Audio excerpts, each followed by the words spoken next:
राजनीति की राह रपटीली होती है, कब किसी को अर्श से फर्श पे पहुंचा दे और कब किसी को फर्श से अर्श पे ये पता नहीं चलता। जी, यूपीए सरकार में कभी बहुत ही ताकतवर वित्त मंत्री और गृह मंत्री रहने वाले पी चिदम्बरम अब आरोपी नंबर 1 बन गए हैं। वो कैसे बने आरोपी नंबर 1 मैं बताऊंगा आपको। मैं हूं विद्याशंकर तिवारी, इंडिया न्यूज के डिजिटल चैनल इन खबर के लिए। ईडी ने पी चिदम्बरम के खिलाफ एयरसेल मैक्सिस मामले में पूरक चार्जशीट दायर करके उनको आरोपी नंबर 1 बना दिया है। उनके समेत कुल 9 लोगों को आरोपी बनाया गया है। इसके पहले सीबीआई भी इस मामले में आरोप पत्र दायर कर चुकी है, जिसमें उनके नाम का जिक्र है। दरअसल चिदम्बरम परिवार बुरी तरह से घिर गया है।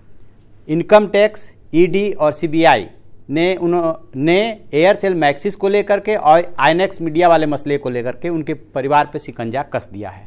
इनकम टैक्स पहले ईडी ने पहले ही उनके बेटे कार्ति चिदम्बरम की संपत्ति कई जगह पे जब्त कर ली थी।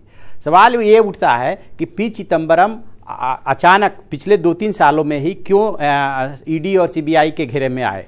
दरअसल होता क्या है कि राजनीति में कोई सगा नहीं होता है और राजनीति में बहुत कुछ संबंध भी मायने रखते हैं। आपको याद होगा इशरत जहां मामले में यही पी चिदम्बरम है जिन्होंने बाद में इन पे आरोप लगता है कि उन्होंने शपथ पत्र बदलवाया था। उसको लेकर के उस समय भी उंगली उठी थी और उसके बाद के दिनों में जब यूपीए की सरकार नहीं रही तब भी इसकी चर्चा हुई और कहीं ना कहीं जो कुछ भी उन पे शिकंजा कसा है, जो ईडी ने अभी शिकंजा कसा है, बेशक इसमें कोई दो राय नहीं कि जो आरोप लगे हैं एयरसेल मैक्सिस मामले में, उनके ऊपर आरोप ये है कि उन्होंने इस जो मूल कंपनी थी, मूल कंपनी के 3500 करोड़ रुपए के इन्वेस्टमेंट को खुद ही हरी झंडी दिखा दी थी, जबकि इनको पावर केवल 600 करोड़ रुपए की थी। तो होना ये चाहिए था कि इसकी ये पूरा का पूरा मामला जो है आर्थिक मामलों से संबंधित कैबिनेट कमेटी के सामने जाना चाहिए था, जो कि नहीं गया।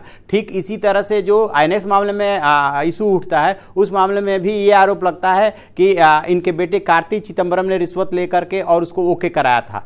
तो जब खुद के हाथ जो है कहीं ना कहीं गंदे हो तो आप दूसरे मतलब इसके बारे में वो कहावत शायद ज्यादा फिट बैठती है कि जब आपके खुद के घर शीशे के हो तो दूसरे के घर पे पत्थर नहीं फेंका करते। तो कुल मिला जुला करके जो उन्होंने यूपीए शासन काल में किया था उसको लेकर के एजेंसियों ने मिलकर के इनको घेर लिया है और इस तरह से पी चिदम्बरम आरोपी नंबर 1 बन गए हैं। हालांकि फिलहाल आईएनएक्स मामले में हाई कोर्ट ने उनको और उनके बेटे को राहत दी हुई है और अभी गिरफ्तारी पे आज ही उनको खबर मिली थी कि रोक लगा दी गई है, उसको एक्सटेंड कर दिया गया है, लेकिन वो घिर गए हैं। ठीक इसी तरह से सिर्फ पी चिदम्बरम का ही मसला नहीं है, गांधी परिवार पे भी चाहे राहुल गांधी हो, सोनिया गांधी हो, रॉबर्ट वाड्रा हो, इन पे अलग अलग मामले चल रहे हैं। नेशनल हेराल्ड मामला अलग चल रहा है, रॉबर्ट का मामला हरियाणा से जुड़ा हुआ अलग है, राजस्थान से जुड़ा हुआ अलग है। जो भी जमीन के खरीद फरोख्त और आवंटन का मसला है उसको लेकर के अलग अलग मामले चल रहे हैं। राजनीति में ये सब होता है, लेकिन होते होते भी बहुत कुछ हो जाता है।